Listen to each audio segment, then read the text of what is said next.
যে আমাদের খুতবার চলমান বিষয়বস্তু হচ্ছে কিয়ামত ঘটিত হবে এবং এটা চিরন্তন সত্য এবং এটা খুব কাছাকাছি সময়ে পৌঁছে গেছে। এর জন্য যে নিদর্শন লক্ষণগুলো রয়েছে এক এক করে আমরা সেগুলোকে তুলে ধরতেছি। ইতিপূর্বে বেশ কিছু লক্ষণ আমরা আলোচনা করেছি, যেগুলোকে ছোট ছোট আলামত বলা হয়, কারণ বড় আলামতগুলো ব্যাপক হারে হবে, ব্যাপক বিপর্যয়ের সাথে হবে। আর ছোট ছোট আলামতগুলো সেটা পৃথিবীর কোনো না কোনো অঞ্চলে প্রকাশ পাবে। ওগুলো অঞ্চলের সাথে, দেশের সাথে বা সময়ের সাথে বা ব্যক্তির সাথে রিলেটেড, ওটা পুরো পৃথিবীর সাথে হবে না। যেমন রাসূলুল্লাহ সাল্লাল্লাহু আলাইহি ওয়াসাল্লামের ইন্তেকাল, যেমন চাঁদ দ্বিখণ্ডিত হয়েছিল, সেটা কেবল তৎকালীন তখনকার আকাশে যারা চাঁদ দেখতে পেয়েছিল তাদের জন্য।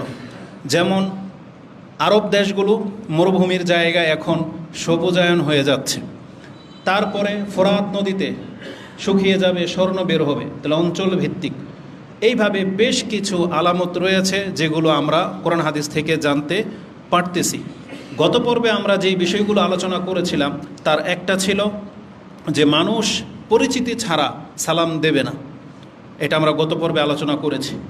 এবং রাসূলুল্লাহ সাল্লাল্লাহু আলাইহি সাল্লাম বলেছেন, যারা ছিলেন, যারা হবেন সমাজের সবচেয়ে নিম্নমানের, যারা সব সময় মানে অভাবগ্রস্তই ছিল, কিন্তু কিয়ামতের পূর্ব মুহূর্তে যত কাছাকাছি চলে আসবে এরাই উপরে চলে আসবে, মানে এরাই হয়ে যাবে ক্ষমতাসীন, বিত্তশালী, এবং এদের হাতেই ক্ষমতা চলে যাবে। আর তারা শুধু হত দরিদ্রই না, বরং একেবারে নিচু শ্রেণীর যাদেরকে আমরা তেমন মূল্যায়ন করি না, মানে অশিক্ষিত, বর্বরতা যাদের মধ্যে আছে, যাদের মধ্যে কোনো সভ্যতা নাই, তারাই ক্ষমতায় চলে আসবে। এগুলো রাসূলুল্লাহ সাল্লাল্লাহু আলাইহি ওয়াসাল্লামের করে যাওয়া ভবিষ্যৎবাণী, যেগুলো আমাদের চোখের সামনে বাস্তবায়ন হতে আপনি দেখতেছেন, কিন্তু বাস্তবতার সাথে রাসূলুল্লাহ সাল্লাল্লাহু আলাইহি ওয়াসাল্লামের হাদিসকে আপনি কম্পেয়ার করতেছেন না। আপনি ভাবতেছেন এগুলো হচ্ছে দুনিয়ার সিস্টেম, জোর যার মূল্যক তার, কিন্তু আপনাকে বুঝতে হবে এই দিকে যাচ্ছে কেন পৃথিবী। কারণ রাসূলুল্লাহ সাল্লাল্লাহু আলাইহি ওয়াসাল্লামকে এই দৃশ্যগুলো আল্লাহ সুবহানাহু ওয়া তাআলা জীবদ্দশাতেই দেখিয়ে দিয়েছিলেন। একেবারে যেভাবে আমরা বাস্তব দেখতে পাচ্ছি, আল্লাহ রাসূলুল্লাহ সাল্লাল্লাহু আলাইহি সাল্লামকে সেটা রিভিউ বহু আগেই করে দেখিয়েছিলেন, যেটা দেখে দেখে রাসূলুল্লাহ সাল্লাল্লাহু আলাইহি সাল্লাম একেবারে চোখে দেখার মতো তিনি ওইভাবে বাস্তব এগুলো আমাদের কাছে তুলে ধরেছেন। কারণ যেভাবে রাসূলুল্লাহ সাল্লাল্লাহু আলাইহি সাল্লাম বলেছেন যে আমি আল্লাহর কসম করে বলতেছি, আমি এখন আমার হাউসকে আমার চোখের সামনে দেখতে পাচ্ছি। তার মানে যেটা কিয়ামতের মাঠে ঘটবে, হাসরের মাঠে, ওটা রাসূলুল্লাহ সাল্লাল্লাহু আলাইহি সাল্লামের সামনে একবার স্পষ্ট তুলে ধরেছেন, এবং রাসূলুল্লাহ সাল্লাল্লাহু আলাইহি সাল্লাম সেখান থেকে কাকে পানি পান করাচ্ছেন সেটাও তিনি দেখতে পাচ্ছেন। তো এইভাবে এই দুনিয়াতে কি ঘটবে সেটাও তাকে বহু কিছু দেখানো হয়েছে, যেটা আমরা বর্তমানে দেখতে পাচ্ছি। কিন্তু একজন মুসলিম কি করবে, তার ধর্মের এই শিক্ষার সাথে বাস্তবতাকে যখন মিল পাবে, তখন সাথে সাথে সে লা ইলাহা ইল্লাল্লাহ বলবে, সাথে সাথে সে তার ঈমান তাজা হবে। তার একটা পাপের জীবন থেকে থাকলে সেটা তৎক্ষণাৎ যে রাসূল যে সত্য আর আমি মরে যাব, বিচার শুরু হবে, এই ঈমানটা তার জেগে যেতে হবে। তার কারণেই কিন্তু এই নিদর্শনগুলো, এটা শুধু আপনাকে তথ্য দিয়ে হয়নি যে আপনি জানলেন বাস সুবহানাল্লাহ বলবেন এই জন্য না, বরং রাসূলুল্লাহ সাল্লাল্লাহু আলাইহি ওয়াসাল্লাম তিনি একজন সত্য নবী, এটা অন্তরে গেঁথে যাইতে হবে। আর আপনাকে এটা ভাবতে হবে যে নবী যেহেতু সত্য, এটা আমি মেনে নিয়েছি, তাহলে আমি যে অবস্থায় আছি এই অবস্থায় মরে গেলে আমার বিচারটা কী হবে, রেজাল্ট কী হবে, এটা নিয়ে আপনাকে ভাবতে হবে। আপনার দায়িত্ব, সচেতনতা, বোধকে জাগাইতে হবে। এর জন্যই কিন্তু এই কিয়ামতের নিদর্শনগুলো, কারণ এর সাথে আপনার উপদেশ নেয়া না নেয়ার একটা ব্যাপার আছে। কারণ আল্লাহ কি বলেছেন, তুমি যদি এখন না শুধরাও তাহলে তখন শুধরালে কি হবে। আশরাতুহা যে বলা হয়েছে, ফাকাদে যা আশরাতুহা, এই যে ছোট ছোট বহু নিদর্শন তো চলেই আসছে। ফা আন্না লাহুম ইযা জাআতুহুম যিকরাহুম, সবচেয়ে বড় নিদর্শনটা যখন তার চোখের সামনে চলে আসবে, বরং মালাকুল মউত যখন আপনার আমার সামনে চলে আসবে, তখন আল্লাহ বলেছেন তখন ফা আন্না লাহুম, তাদের কি উপকারে আসবে, ইযা জাআতুহুম যিকরাহুম, তখন যদি সে উপদেশ নিতে চায়, এই উপদেশ তার কি কাজে আসবে। তো তার মানে এখানে কিয়ামতের নিদর্শনগুলোর সাথে উপদেশ নেয়া না নেয়ার একটা ব্যাপার আছে। এই জন্য যখনই এগুলো স্পষ্ট, কেন আমরা খোলাখুলিভাবে ঘেটে এগুলোকে বিশ্লেষণ করি, যাতে করে আমার এবং আপনাদের ঈমানটা জেগে যায় এবং আমরা যারা মুসলিম তারা যেন একটু এগুলো নিয়ে ভাবি এবং আমাদের চাহিদার লাগামকে যেন একটু টেনে ধরি, যাতে করে আল্লাহ সুবহানাহু ওয়া তাআলার ফয়সালার উপরে ধৈর্য ধারণ করি। এগুলোর জন্যই হচ্ছে এই শিক্ষা, কারণ শিক্ষা মানুষকে যতটা বিপ্লব ঘটাতে পারে অন্য কিছু তাকে তার জীবনে অতটা বিপ্লব ঘটাতে পারবে না। প্রশাসন দিয়ে আপনার চুরি ঠেকানো যাবে না যদি আল্লাহর ঈমান যদি আপনাকে ঠেকাইতে না পারে। তো এই জন্য কোনো ব্যক্তিকে নামাজি হতে গেলে, কোনো ব্যক্তির সূক্ষ্ম পাপগুলো বন্ধ করতে হলে আল্লাহর প্রতি ঈমান, পরকালের প্রতি ঈমান ছাড়া বিকল্প কোনো পথ নাই। মানুষকে অন্তত পাপ থেকে বাঁচানো যাবে না কোনো প্রশাসন, কোনো সিস্টেম দিয়ে। এটার জন্য আল্লাহর প্রতি ঈমান লাগবে। এই ঈমানকে দৃঢ় করার জন্য এই ব্যবস্থাগুলো।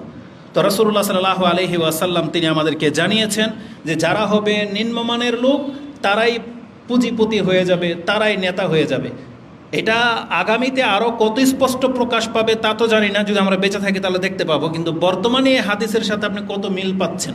এবং রাসূলুল্লাহ সাল্লাল্লাহু আলাইহি ওয়াসাল্লাম কি বলেছেন, ইয়াতাতাওয়ালুনা ফিল বুনিয়ান, এবং তারা উঁচু উঁচু বিল্ডিংয়ের প্রতিযোগিতায় লিপ্ত হবে।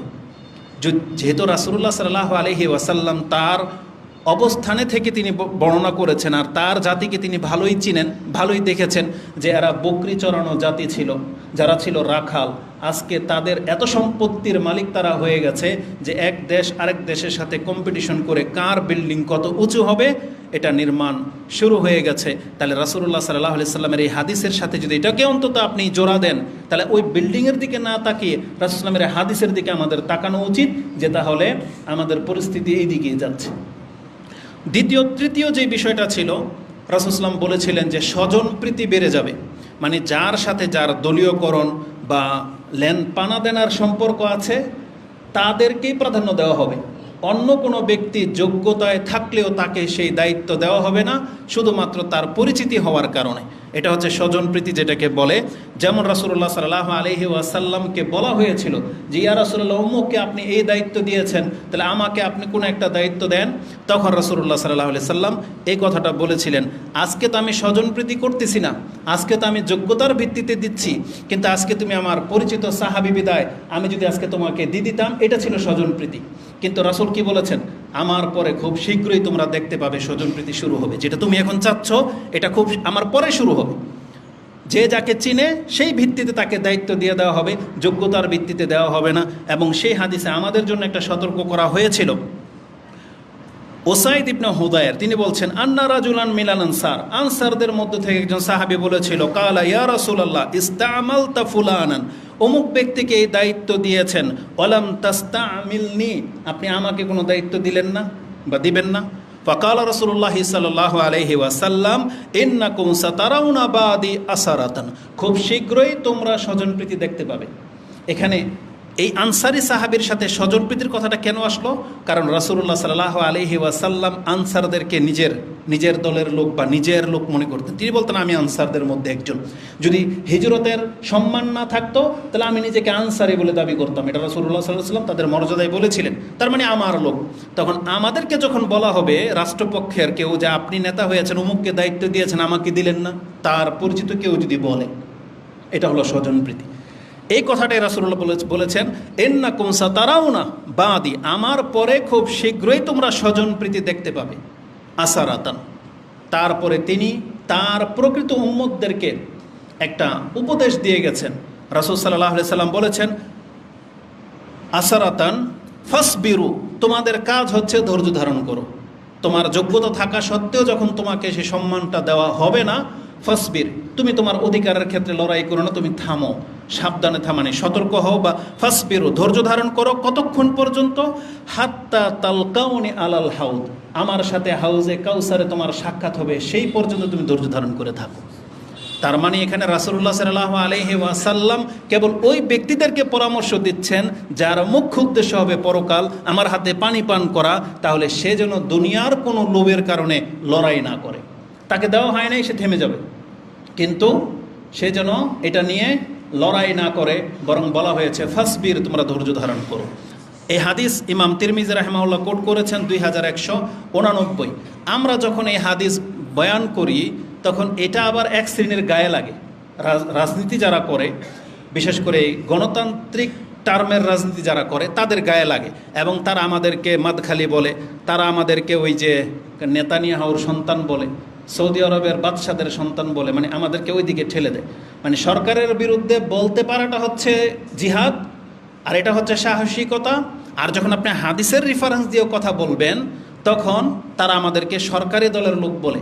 আচ্ছা, এই দলের লোকদেরকে বলতে চাই, একে নাম ধরে বললে কোনো দ্বিধা হবে না, তারাও যখন ক্ষমতায় কোনো না কোনো দিন আসবে। কিন্তু আমাদের বিশ্বাস যে গণতান্ত্রিক সিস্টেমে কোনো দিন কোনো হুজুর ক্ষমতায় আসেও নাই, আসতেও পারবে না কিয়ামত পর্যন্ত, এটা আপনি জেনে নেন।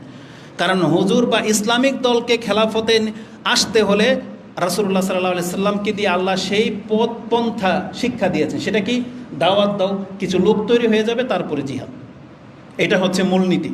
কিন্তু ওই যে সমর্থন নিয়ে আপনি ক্ষমতায় আসবেন, পৃথিবীর সব যুগে খারাপ লোকের সংখ্যা বেশি ছিল, এটাই থাকবে।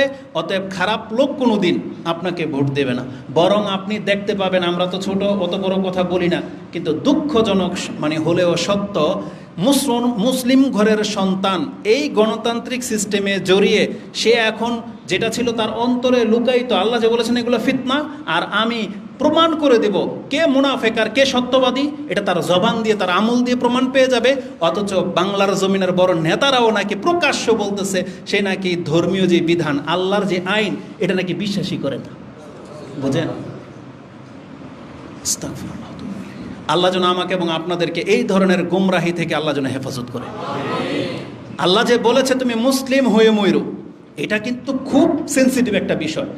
রাসূলুল্লাহ সাল্লাল্লাহু আলাইহি ওয়াসাল্লাম মুসলিমদের মাঝেই এই জোরালো বক্তব্য দিয়েছেন, আলা, তোমরা সাবধান হয়ে শোনো, লা ইয়াদখুলুল জান্নাহ ইল্লা নাফসুন মুসলিমাতুন, জান্নাতে মুসলিম ব্যক্তি ছাড়া কোনো ব্যক্তি ঢুকতে পারবে না।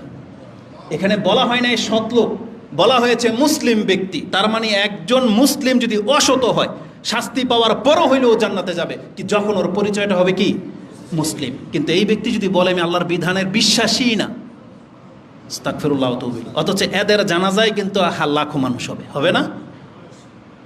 আল্লাহ হেফাজত করুক আমাদেরকে। তো এটা খুব সেন্সিটিভ বিষয়। তো রাসূলুল্লাহ সাল্লাল্লাহু আলাইহি ওয়াসাল্লাম বলেছেন, না, বরং তুমি ধৈর্য ধারণ করো, তুমি এদের সাথে গা ভাসিয়ে দিও না যে তুমি মুসলিম। মুসলিমের ব্যাপারটাই হবে কিয়ামতের মাঠে ভিন্ন, যেখানে একটা কাফের বলবে যে রুবামা ইয়াওয়াদ্দুল্লাযীনা কাফারু লাউ কানু মুসলিমিন, হায় আমার দুর্ভোগ, দুনিয়াতে আমি পুঁজিপতি বা রাষ্ট্রের মালিক না হয়ে যদি মুসলিম হইতাম। এটা বলবে, যেটা আপনি সূরা হিজর 15 নম্বর সূরার একবার শুরুতেই পেয়ে যাবেন, 2 নম্বর আয়াতই হচ্ছে এটা। তা আমরা ওদিকে যেতে চাচ্ছি না, আমরা শুধু আপনাদেরকে সতর্ক সাবধান করতেছি, আল্লাহর প্রতি অন্তরটাকে ঝুঁকান। কিছু পান বা না পান, মরবো তো আমরা সবাই, কিন্তু আল্লাহর দিকে ঝুঁকেন। এটা আর সময়ই এখন, নাহলে আমাদের আর কোনো কিছু নাই এই পাওয়ার মতো পৃথিবী থেকে। এই ঈমানটাকে ধরে নিয়ে মরতে পারলেই কামিয়াব। তো রাসূলুল্লাহ সাল্লাল্লাহু আলাইহি সাল্লাম বলেছেন এই স্বজন প্রীতি শুরু হবে, এগুলো শুরু হয়েই গেছে বহু আগে থেকে। তারপরে রাসূলুল্লাহ সাল্লাল্লাহু আলাইহি সাল্লাম বলেছিলেন মার্কেট, বাজারগুলো অত্যন্ত নিকটে চলে আসবে, মানে একবার হাতের নাগালে চলে আসবে, বরং বাজার আপনার ঘরে ঢুকে যাবে। এমন এটা রাসূল বলে গেছে। চিন্তা করতে পারেন, যেই সময় এটা বলেছেন, যেই সময় একটা পর্যায়ে ছিল 10-20 বছর আগেও আমাদেরকে বাজার করতে গেলে সপ্তাহে একদিন হাটে যেতে হতো। কোনোদিন ওই হাটওয়ালারা কি কোনোদিন ভাবতেও পেরেছে যে হাট প্রথা একদিন মানে বিলুপ্ত হয়ে যাবে এবং এই হাটে যা পাওয়া যায় এটা তার ঘরে ঢুকে যাবে, ঘরে বসে বসে অর্ডার করবে? এটা হইতে পারে? এটা মানুষ কোনোদিন ভাবতেও পারে নাই। কিন্তু রাসূলুল্লাহ সাল্লাল্লাহু আলাইহি সাল্লাম তিনি কিভাবে বলেছেন এই কথা, ওয়াতাকারাবুল আসওয়াক, মার্কেটগুলো, বাজারগুলো একবারে নিকটে চলে আসবে। এটা গত পর্বে আমরা আলোচনা করেছিলাম। এই রিলেটেড আরেকটা হাদিস যেটা ইমাম নাসাই কোট করেছেন 4465, তাতে রাসূলুল্লাহ সাল্লাল্লাহু আলাইহি ওয়াসাল্লাম বলেছেন, ইন্না মিন আশরাতিস সাআ, নিশ্চয়ই এটা হচ্ছে কিয়ামতের একটা নিদর্শন, আইয়াফশু আল মাল ওয়া ইউকসির ওয়ায়াকসুর, মাল সম্পদ এত বেশি হবে এবং এটা উপচে পড়বে, মানে অনেক বেশি হবে মাল। একজনের অ্যাকাউন্ট ব্যালেন্স চেক করলে বোঝা যাবে যে কার কত রিজার্ভ আছে, মানে এত বেশি সম্পদ মানুষের হয়ে যাবে। আমরা তো আসলে ভাবতে পারি না যে মানুষ, আপনি ওই আপনার সোসাইটির বিল্ডিংগুলো দেখেন, তাতে বুঝতে পারবেন এক একজন মানুষ কত টাকার মালিক। যেখানে হাউজিং এরিয়াগুলো আছে, এক একটা বিল্ডিং বানাতে, জায়গা সহ বিল্ডিং বানাতে 5 কোটি টাকার একটা ব্যাপার। এখানে শত শত বিল্ডিং আছে, তার মানে এখানে যতগুলো মালিক সব কোটিপতি। তার মানে কিভাবে মানুষ টাকা সম্পত্তির মালিক হয়ে যাচ্ছে, কিন্তু তারপরও মনে হচ্ছে যে কম, তাই না? অথচ এক একজন সব কোটিপতি। তো রাসূলুল্লাহ সাল্লাল্লাহু আলাইহি সাল্লাম বলেছেন ওয়ায়াকসুর, অনেক বেশি সম্পদশালী হয়ে যাবে। এবং চতুর্থ যে লক্ষণটা কি, ওয়াতাফশুত তিজারা, ব্যবসা একবার ডাল ভাতের মতো সহজ হয়ে যাবে। যেই বিজনেসের জন্যে মক্কা বা মদিনা থেকে সিরিয়াতে হিজরত করতে হয়েছিল, সফর করতে হয়েছিল, সেই বিজনেস আপনাকে সফর করতে হয় না, বরং চায়না আমেরিকা থেকে ইনপুট করতে পারবেন শুধু একটা ক্লিকে। একটা অর্ডার আপনি এখান থেকে করে দিবেন, ওখানে যাওয়া লাগবে না আপনার, আপনার ওখানকার সম্পদ আপনার গোডাউনে পৌঁছে যাবে। এতটা সহজ হয়ে গেছে। ওয়াফশুত তিজারা বলা হয়েছে বিজনেস একবারে প্রকাশ্যমান হয়ে যাবে, যেটা আপনি এখন বুঝতে পারতেছেন বর্তমানে, আমাকে আর এটা ব্যাখ্যা করে আপনাকে বোঝাতে হবে না। তে হাদিসটি ইমাম নাসাই 4465 রয়েছে। আজকের বিষয় হচ্ছে এখান থেকে শুরু। এই যে বলা হয়েছে যে কিয়ামতের কাছাকাছি সময় আপনি বুঝতে পারবেন যে হয় কিয়ামত তার বেশি দিন বাকি নেই। কখন কি দেখলে? যেমন আপনি এখন বুঝতে পারতেছেন বাহিরের আলো দেখে যে সূর্য উঠেছে, তাই না? অন্ধকার দেখলে আপনি বুঝতে পারেন যে বৃষ্টি ঝরবে, বা দূরে তাকালে বুঝতে পারেন যে ওখানে বৃষ্টি হচ্ছে, খুব দ্রুত আপনি প্রস্থান করতেছেন। কেন? কিছুক্ষণের মধ্যেই বৃষ্টি চলে আসবে। তাহলে লক্ষণ দেখে যখন কিছুর মেজর করা যায়, তখন আল্লাহ সুবহানাহু ওয়া তাআলা এই নিদর্শনগুলো রেখেছে যে বান্দা তোমার চোখের সামনে যখন এগুলো ঘটবে, তুমি আর দেরি করো না, তুমি যা গুছানোর গুছায় নাও, কারণ কিয়ামত কিন্তু তোমার ধার প্রান্তে। অন্তত আমাদের কিয়ামত দ্বার প্রান্তে। কারণ নেট খুললে হত্যার মাত্রা এত বেশি বেড়ে গেছে, অ্যাক্সিডেন্ট, হত্যা, চুরি ডাকাতি, যখন তখন কিছু হলেই কারো প্রাণ নিয়ে নিচ্ছে। আজ থেকে তো 6 মাসও হয় নাই সেই বক্তব্য করেছি যে রাসূলুল্লাহ সাল্লাল্লাহু আলাইহি সাল্লাম বলেছেন ওয়ায়ুকসিরুল হারাজ। বলছে হারাজ কি ইয়া রাসূলুল্লাহ? বলছে আল কতল, হত্যা বেড়ে যাবে। 6 মাসও হয় নাই, এই যে চলমান 1 বছর হয়েছে হয়তো, যখন থেকে এই যে এই রাষ্ট্র পরিবর্তন ঘটনা ঘটতেছে, তখনই কিন্তু এই বিষয়গুলো আমাদের আলোচনার বিষয় ছিল যে হত্যা বেড়ে যাবে, আর মুসলিমকে এভাবে হত্যা করতেছে। কিন্তু সেই হত্যা আপনারা না মানে বাংলার জমিন থেকে উৎখাত করে দিলেন, একটা বিপ্লব না নিয়ে আসছেন। কিন্তু আপনি তুলনামূলক লক্ষ্য করে দেখেন তো, যাদেরকে আপনি স্বৈরাচারী সরকার বলতেছেন, তাদের সময় যে হত্যাগুলো হইতো এখন কি তা কমছে না বাড়ছে? তাহলে এটা আপনারা তো বলবেন যে আমরা নাকি শয়তানের মানে এই কি জন্য ওই মানে রাষ্ট্রনায়কের মানে দালাল, এটাই না বলেন?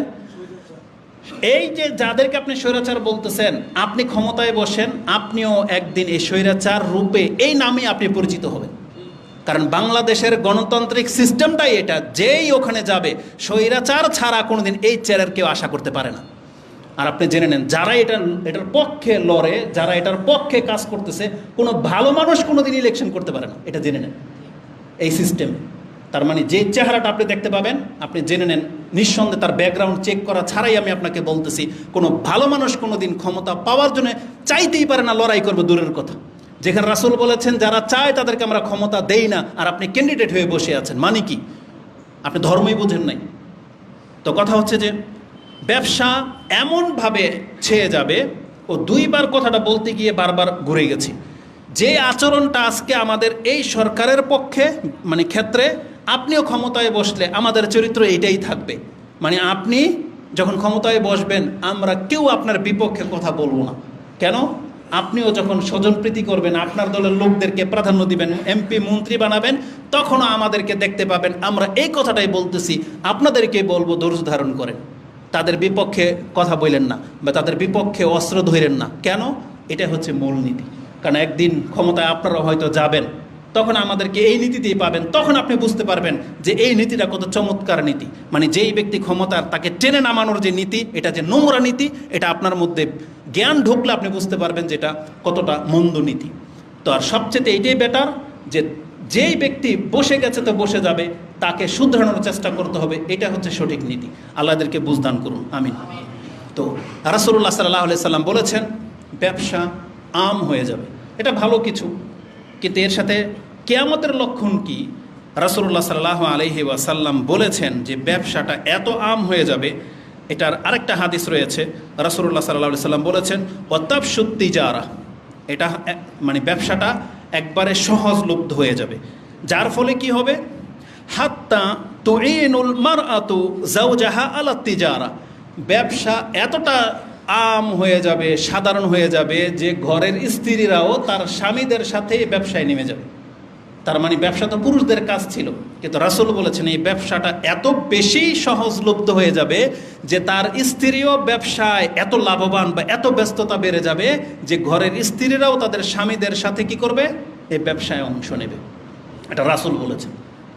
1400 বছর আগের কথা, যেটা আপনি বর্তমানে দেখবেন যেটা কত বেশি। একটা গার্মেন্টসের মালিক আপনি দেখতে পাবেন যেখানে এই এমডির মধ্যে আছে তার স্বামী, তার পাশের সেক্রেটারি হিসেবে তার স্ত্রী আছে, বা আরেকটা বায়ারদের সাথে মানে কথাবার্তা বলতেছে, ডিলিং করতে তার স্ত্রী আপনি দেখতে পাবেন। হয় মানে তিনি ম্যানেজমেন্টে আছে, তার স্ত্রী ক্যাশিয়ার দেখতে পাবেন। অনলাইনের যতগুলো বিজনেস আছে সেগুলোতে আপনি দেখতে পাবেন স্বামীর সাথে স্ত্রীরাও জড়িয়ে গেছে। বরং দেখা যাচ্ছে ইদানিং অনলাইন বিজনেসের মধ্যে পুরুষের চাইতে মহিলারা আগে বেড়ে যাচ্ছে, তাদের অংশ বেশি। এটা এক পর্যায়ের একটা জায়েজের একটা ক্ষেত্র, এটা ধরেন এটা জায়েজের একটা ক্ষেত্র। সেটা কি, যে তারা হালাল ইনকাম করবে, কোনো বাধা নাই। পর্দায় থেকে যদি করে তো আলো বেটার, কোনো বাধা নাই। আপত্তিটা কোথায়?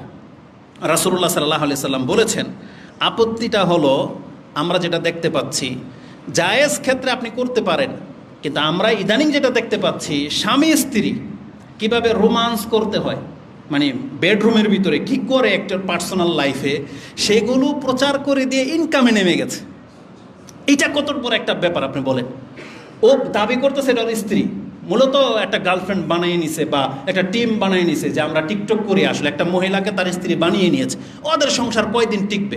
আর যদি স্ত্রীও হয়, তাহলে এত নির্লজ্জ মানুষ হয় কি করে যা তার স্ত্রীকে সে ব্যবসায়িক একটা পণ্য বানায় ফেলছে? মানে নিজেরা এখন প্রোডাক্ট আবিষ্কার করে, কি প্রোডাক্ট, কিভাবে কিস করতে হবে, কিভাবে জড়ায় ধরতে হবে, কিভাবে রোমান্স করতে হয়, এইটা নাকি এখন ব্যবসায়ী পণ্য হয়ে গেছে। বোঝেন পৃথিবী কোন দিকে যাচ্ছে। আর এটা যদি কোনো হিন্দু করতো আমাদের তেমন কোনো বলার কিছু ছিল না। এটা মুসলমান ঘরের সন্তানরা লিপ্ত হয়ে গেছে, যে নিজের স্ত্রীকে নিয়ে এসে টিকটক করে। ঘরের ভিতরে যে টুকিটাকে যে ঝামেলাগুলো রসিকতাগুলো হয়, এগুলো তারা টিকটকের রূপ নিয়ে এসে দেখা যাচ্ছে যে স্বামীকে থাপ্পড় দিতেছে, স্বামীর উপরে পানি ঢেলে দিচ্ছে, স্বামীকে হোঁচট করে ফেলে দিল, স্বামীও তাকে যা খুশি তা করতেছে, আঘাত করা, মস্কারি করা, কাপড় খুলে ফেলা। লা হাওলা ওয়ালা কুওয়াতা ইল্লা বিল্লাহ। তো রাসূল বলেছিলেন যে স্ত্রীরা স্বামীদের সাথে ব্যবসায় যুক্ত হবে। আচ্ছা ঠিক আছে, হালাল ব্যবসায় হলে এটা হয়তো মেনে নেওয়ার মতন ব্যাপার ছিল, কিন্তু তারা এই পর্যায়ে চলে আসবে, তার মানে আর কি বাকি আছে? এতে জুমার খুতবা, এখন কি ওয়ার্কারদের কাজ করার সময়? এরাও কি মুসলিম? তো কথা হচ্ছে যে রাসূলুল্লাহ সাল্লাল্লাহু আলাইহি ওয়াসাল্লাম এই ভবিষ্যৎবাণীগুলো করেছেন। এই হাদিসের মধ্যে আরেকটা কথা আছে, ওয়াতুকতাউ আল আরহাম, রক্তের সম্পর্ককে ছিন্ন করা হবে। মানে কিয়ামতের কাছাকাছি সময়তে রক্তের সম্পর্কের কোনো মূল্য, ভ্যালু থাকবে না। বাপ মা বলে, বড় ভাই বোন বলে, খালা ফুফু মামা চাচা বলে কোনো সম্পর্ক থাকবে না। সামান্য কিছু থেকে কিছু হলে এই সম্পর্ককে কাট করে দিতে, রক্ত ঝরাতে তারা দ্বিধা করে না। অথচ যেখানে একটা মুসলিমের গায়ে হাত তোলাটাকে পাপ বলা হয়েছে, আর নিজের চাচার গায়ে, জ্যাঠার গায়ে, মামার গায়ে, খালা ফুফুকে গালি দেওয়া, হাতটা নিজের বাপমার বিরুদ্ধে কেস করে দেওয়া পৃথিবীর কোন পর্যায়ে চলে আসছে আপনি কি মনে করেন? তো রাসূলুল্লাহ সাল্লাল্লাহু আলাইহি ওয়াসাল্লাম বলেছে যে কিয়ামতের পূর্ব লক্ষণ হলো তুকতাউল আরহাম, রক্তের সম্পর্ককে ছিন্ন করা হবে। এটা এই হাদিসটি ইমাম মুসনাদে আহমদ তিনি তার মুসনাদের মধ্যে উল্লেখ করেছেন। 3870 নম্বরে আপনি হাদিসটি পেয়ে যাবেন। তাহলে এইভাবে বেশ কিছু এই লক্ষণের কথা আমাদেরকে জানানো হয়েছে। আরেকটি লক্ষণ রাসূলুল্লাহ সাল্লাল্লাহু আলাইহি ওয়াসাল্লাম বলেছেন, যেটা কিয়ামতের আগে খুব বেশি প্রকাশ পাবে, তা হচ্ছে ইয়াতি আলান নাসি জামানুন, এমন একটা যুগ এই পৃথিবীর মানুষের উপর দিয়ে যাবে, লা ইউবালিল মারউ মা আখাযা মিনহু, সে যে কি গ্রহণ করলো, এটা অধিকাংশ মুসলিমদের চরিত্র হয়ে গেছে। সে যে কি গ্রহণ করতেছে, কোত্থেকে যে ইনকাম করতেছে, আখাযা মিনহু আমিন হালালিন আমিন হারাম, সে কি এটা হালাল থেকে নিল না হারাম থেকে নিল, এটা কোনো পরোয়া করবে না। লা ইউবালিল মারউ, বলা হয়েছে লা ইউবালিল মারউ মা আখাযা মিনহু আমিন হালালিন আমিন হারাম, সে কি এটা হালাল নিল না হারাম গ্রহণ করলো, এটা সে পরোয়াই করবে না। শুধু সে নিল, এটা সে দেখতে পাবে যে আমি পেলাম, কিন্তু কিভাবে পেল এটাকে সে ভ্রুক্ষেপই করবে না। তাহলে এটা হচ্ছে কিয়ামতের আলামতের একটা বড় ব্যাপার, যে স্পষ্ট প্রকাশ পাচ্ছে যে মুসলিমরা এখন অধিকাংশরা এই হারামভাবে ইনকামে নেমে গেছে। এটা ওইটার সাথে রিলেটেড। ওই যে প্রথমটা, যে উঁচু উঁচু বিল্ডিংয়ের আপনার কি করবে, প্রতিযোগিতা করবে, নিম্ন শ্রেণীর মানুষরাই পয়সাওয়ালা হয়ে যাবে। তাহলে যেই ব্যক্তির যোগ্যতা নাই, শিক্ষাগত যোগ্যতা নাই, ভালো কোনো কর্ম করে না, এমন একজন ব্যক্তি রাতারাতি কিভাবে কোটিপতি হয়ে গেল, এটা হালাল ওয়েতে হবে কোনোদিন সম্ভব? তার মানে কি, এই যে এই রাজনৈতিক টার্মগুলোই দেখেন, ক্ষমতায় যে দল থাকে সেই দলের নেতারা রাতারাতি কোটিপতি হয়ে যায়। ব্যাপারটা এই যে রক্ত ঝরে কেন, এক দল কেন ক্ষমতায় আসতে চাচ্ছে, আরেক দল নয় আমি যাব কেন? কারণ এই ফিল্ড মানে অনেক বড় ব্যাপার। যেমন মুসা আলাইহিস সালাম যেটা করে নাই, ফেরাউনের যে রাজত্ব ছিল, মুসা কিন্তু পাল্টা নদী সমুদ্র পার হয়ে কিন্তু আবার ফেরাউনের রাজ্য দখল করতে যায় নাই। কিন্তু আমাদের চরিত্র হচ্ছে এটা যে ফেরাউন তো চলে গেছে, ফেরাউনের সেই কোঠাগুলো তো খালি, এখন এই কোঠাগুলোর মধ্যে গিয়ে আমরা বসবো, এই জন্য না লড়াই চলতেছে।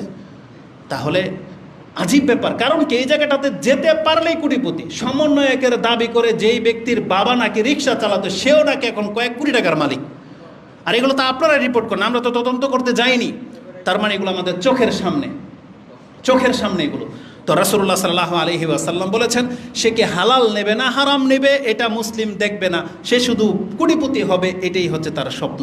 তো এইভাবে যেমন তার ইনকামের ক্ষেত্রে হবে, হালাল হারামের সে ব্যবধান করবে না, এবং প্রসাধনীর ক্ষেত্রেও হবে, যে কসমেটিক্সগুলো মহিলারা ব্যবহার করে বা যে পোশাক, আমরা সেখানে হালাল হারাম দেখি না।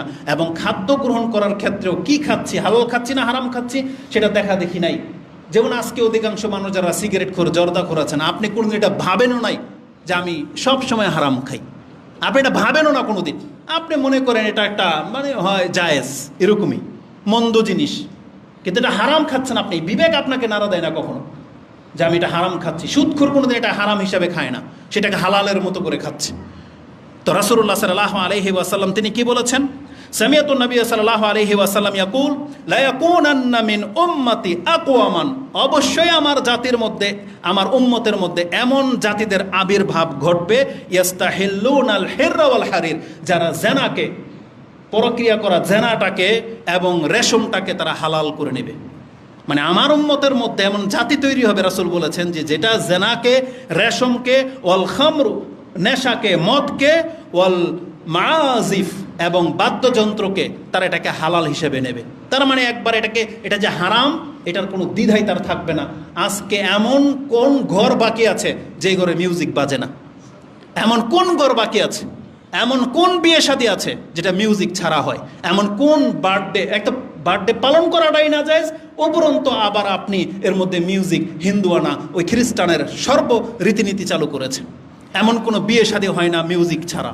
আর আজকালকার পোলাপান, মুসলিম ঘরের পোলাপান এমন এমন রীতিনীতি বিয়ে শাদীতে চালু করেছে যেটা হিন্দু খ্রিস্টানের ধর্ম আপনি পাবেন না আপনি, যে কত নোংরামিতে তারা লিপ্ত হয়েছে। তো রাসূলুল্লাহ সাল্লাল্লাহু আলাইহি ওয়াসাল্লাম বলেছেন যে আমার উম্মতের মধ্যে একটা জাতি তৈরি হবে যারা নেশাকে, জেনাকে, বাদ্যযন্ত্রকে এবং রেশমকে তারা একটা হালালের মতো করে ব্যবহার করবে। এটা ইমাম বুখারী রাহিমাহুল্লাহ কোট করেছেন, যেটা 5590। এর শাস্তিটাও তার পরের হাদিসে বা কাছাকাছি হাদিসে আছে। জানেন এদেরকে কি করা হবে? এদেরকে রাসূলুল্লাহ সাল্লাল্লাহু আলাইহি সাল্লাম বলেছেন যে রাত্রে তারা ঘুমাবে, দূর দূর থেকে সফর করে আসবে, রাত্রে তারা ঘুমাবে, তাদের কাছে এই ভিক্ষুকরা আসবে সন্ধ্যাবেলা কিছু চাইতে, তারা বলবে যে আজকে না, যা কালকে এসো। কিন্তু রাতে আল্লাহ সুবহানাহু ওয়া তাআলা তাদের উপরে পাহাড় ধসিয়ে দিবেন, তারা রাতেই নাস্তানাবুদ হয়ে যাবে, দিনের বেলায় তাদের কেউ আর বাকি থাকবে না, এবং তাদের কতককে আল্লাহ সুবহানাহু ওয়া তাআলা বানর এবং শূকরে পরিণত করে দিবেন। এটা ঘটবে, এই পৃথিবীতেই ঘটবে। যেটা আজকে আমরা দেখতে পাচ্ছি বিভিন্ন জায়গায়, চায়নায় বা ইন্ডিয়ায়, যেভাবে এই যে পাহাড় ধসে পাহাড়ের পানি এসে পুরো গ্রাম ভাসিয়ে নিয়ে চলে যাচ্ছে, এটার প্রবণতা বাড়বে দিন দিন। কিন্তু এটা কোন দিকের ঘটনা রাসূল সাল্লাল্লাহু আলাইহি ওয়াসাল্লাম ইঙ্গিত করেছেন সেটা আমাদের কাছে এখনো প্রকাশ পায় নাই, কিন্তু হবে, কোথাও না কোথাও ঘটতেছে। তাহলে আমাদেরকে জানতে হবে যে এগুলো হচ্ছে কিয়ামতের লক্ষণ, এবং রাসূলুল্লাহ সাল্লাল্লাহু আলাইহি ওয়াসাল্লাম সত্য দিন নিয়ে এসেছে। আমাদের ইসলাম ধর্ম সত্য, যদি আপনি মুসলিম হয়ে থাকেন তাহলে আপনাকে এখন শুধরানোর চেষ্টা করতে হবে। তো রাসূলুল্লাহ সাল্লাল্লাহু আলাইহি ওয়াসাল্লাম বলেছেন যে আমার উম্মতের লোকের এগুলোকে হালাল করে নেবে। এবং আরেকটা বর্ণনায় রয়েছে, লা ইয়াশরাবান্নান নাসু মিন উম্মাতিল খামর ইউসাম্মুনা বিগাইরি ইসমিহা। রাসূল বলেছেন আমার উম্মতের একটা লোক মদ পান করবে বা নেশা করবে, কিন্তু তারা সেটাকে মদ নাম দেবে না, সেটা তারা ভিন্ন নামে প্রচার করবে। যেমন একটা ভালো একটা নাম দেবে, একটা ইউনিক নাম দেবে, যেটাতে মদ এটা প্রকাশ পাচ্ছে না। তো এরকমের বহু প্রোডাক্ট বাজারে আছে যেগুলোকে মানুষ হালাল হিসেবে বিনোদন হিসেবে খায়। এই হাদিসটা ইমাম আবু দাউদ কোট করেছেন, 6388 আপনি পেয়ে যাবেন।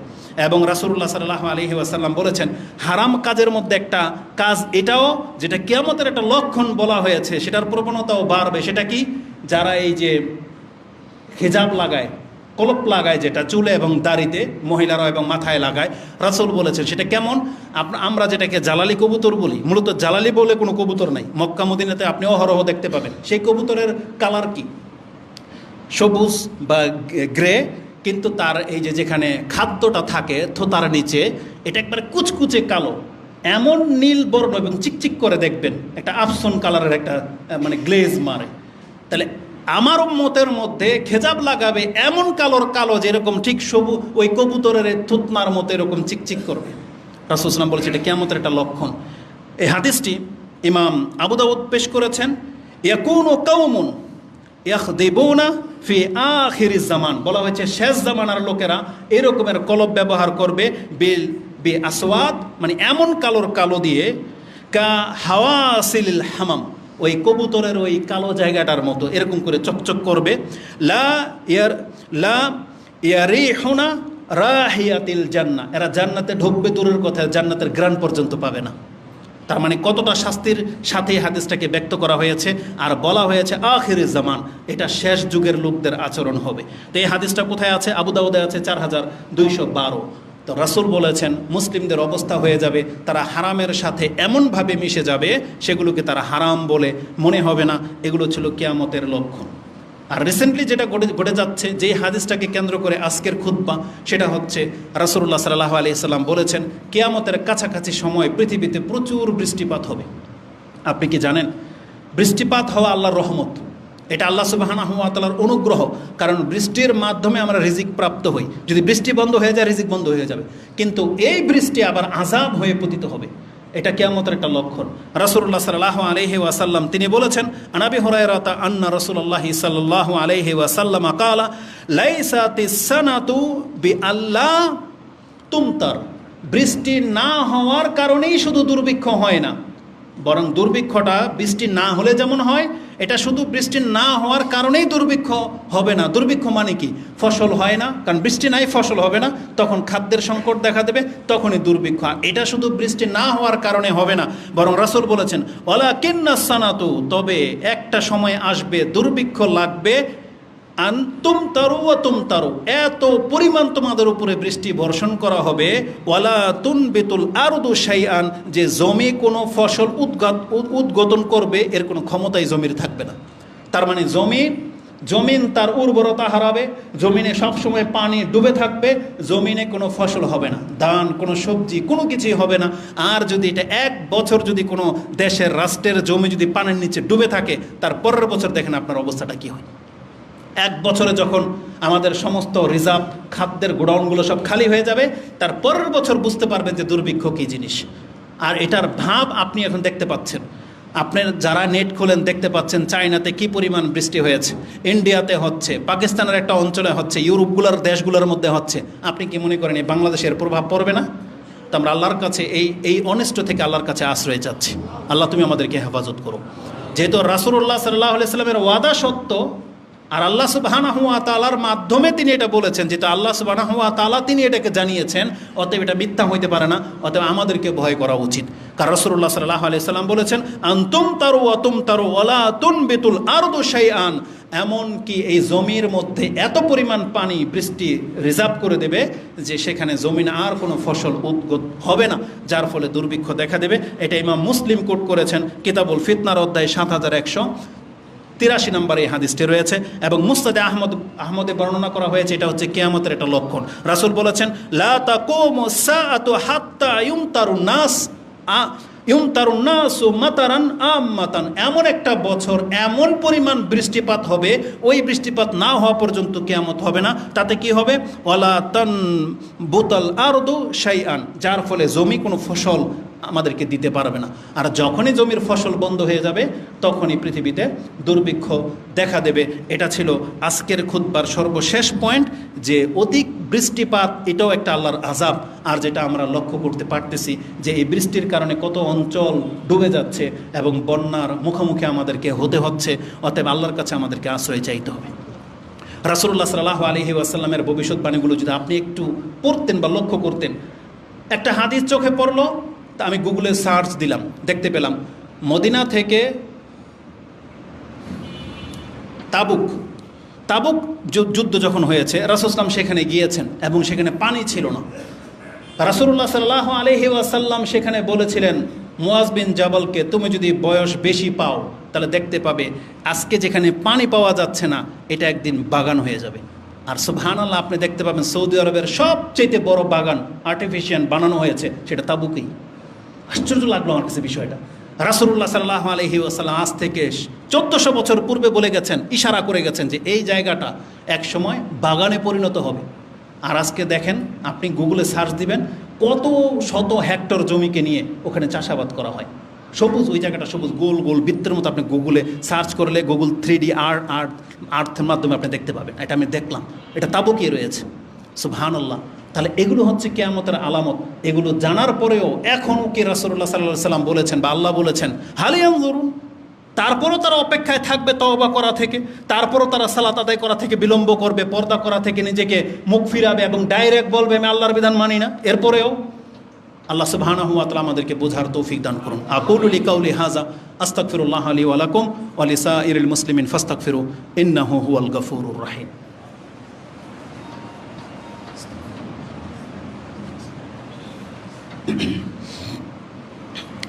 আলহামদুলিল্লাহি রাব্বিল আলামিন ওয়াসসালাতু ওয়াসসালামু আলা আশরাফিল আমবিয়াই ওয়াল মুরসালিন নবিয়িনা মুহাম্মাদিন ওয়া আলা আলিহি ওয়া সাহবিহি আজমাইন ওয়া বাদ। যেহেতু রাসূলুল্লাহ সাল্লাল্লাহু আলাইহি ওয়াসাল্লাম তিনি সাদিকুল মাসদুক, তিনি সত্যবাদীদের মধ্যে সব থেকে বেশি সত্যবাদী, তার বর্ণিত দিক নির্দেশনাগুলোকে আমাদেরকে মেনে চলতে বলা হয়েছে এবং তিনি আমাদেরকে যেই দিকে ডেকেছেন সেটাকে মেনে নেওয়াটাই আমাদের জন্য প্রকৃত জীবন বলেছেন। যেমন আপনি পাবেন সূরা নাহাল, সূরা 8 নম্বর সূরা, যেটা সূরা আনফাল, তার 24-25 এই আয়াতগুলোতে পাবেন আল্লাহ বলেছেন যে ইয়া আইয়ুহাল্লাযীনা আমানু ইস্তাজিবু লিল্লাহি ওয়ালির রাসূলি ইযা দাআকুম লিমা ইউহয়িকুম। আল্লাহ এবং তার রাসূল যখন তোমাকে ডাকবে, যেই দিকে ডাকবে সেই পথটা গ্রহণ করে নাও, এটাই হচ্ছে তোমার প্রকৃত জীবন। অতএব আমাদের মুসলিম ভাইদেরকে আমরা বলবো, কোরআন সুন্নাহ আপনাকে যেই দিকে ডাকে, যা করতে বলে আপনি সেই দিকে আসেন, আপনি ধোঁকায় পড়ে যেন না। এবং আমরা দোয়া করবো আল্লাহ তুমি আমাদেরকে এবং আমাদের দেশের হুজুরদেরকে আল্লাহ তুমি হিদায়াত দান করো, এবং যেটা কোরআন সুন্নাহর যে ডিমান্ড, যেই দিকে রাসূলুল্লাহ সাল্লাল্লাহু আলাইহি ওয়াসাল্লাম আমাদেরকে ডেকেছেন, এই হিতাহিত জ্ঞান যেন আমাদের মধ্যে চলে আসে। আল্লাহ তুমি আমাদেরকে তৌফিক দান করো, এবং আমাদের মধ্যে যারা অসুস্থ রয়েছে আল্লাহ তাদেরকে তুমি সুস্থতা দান করো। আল্লাহুম্মা ইন্না নাসআলুকাল আফওয়া ওয়াল আফিয়াতা ফিদ দুনিয়া ওয়াল আখিরাহ। আল্লাহ আমরা তোমার কাছে এবং দুনিয়া এবং পরকালের নিরাপত্তা কামনা করতেছি। আল্লাহুম্মা আশফি মারদানা ওয়া মারদাল মুসলিমিন।